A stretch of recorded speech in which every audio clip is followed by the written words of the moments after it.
dalam memahami kepemimpinan di Akademi Paradikta Indonesia, kita melihat dua sisi ya, dua hal gitu, dua pola kepemimpinan.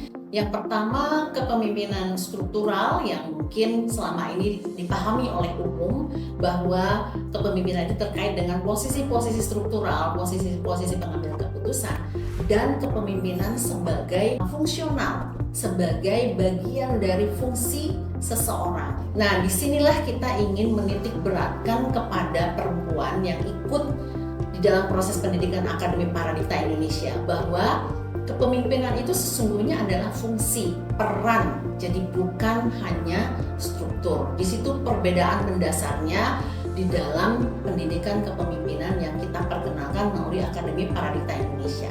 Nah, misalnya kita tidak mulai dengan teori kepemimpinan, misalnya kepemimpinan itu terdiri dari kepemimpinan model demokratik, kepemimpinan otoriter dan sebagainya. Kita tidak masuk ke memulai dengan ruang ini.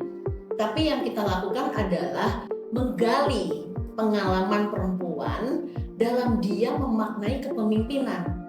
Jadi misalnya kita tanyakan kepada mereka selama ini siapa di sekelilingnya yang dianggap sebagai pemimpin, perempuan pemimpin. Karena kita ingin fokus pada perempuan ya. Jadi siapa sih yang selama ini dianggap perempuan pemimpin?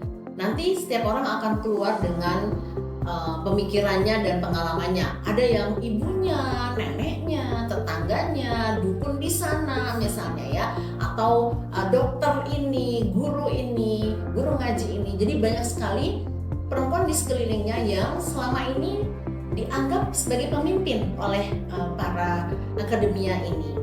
Nah, baru kemudian ditugaskanlah mereka untuk mewawancarai, mengenali orang yang mereka anggap sebagai pemimpin ini, menggali ceritanya. Jadi cerita-cerita dari siapapun yang tadi mereka pilih sebagai pemimpin perempuan atau perempuan pemimpin yang mereka kenal. Dari cerita itu kemudian mereka bisa menghabiskan waktu, menggunakan waktu sehari atau setengah hari atau beberapa kali kunjungan ya untuk bicara dengan perempuan ini tentang perjalanan hidupnya, tentang bagaimana dia mengatasi masalah, bagaimana dia menggunakan kesempatan, bagaimana dia mengatasi konflik, misalnya macam-macam lagi.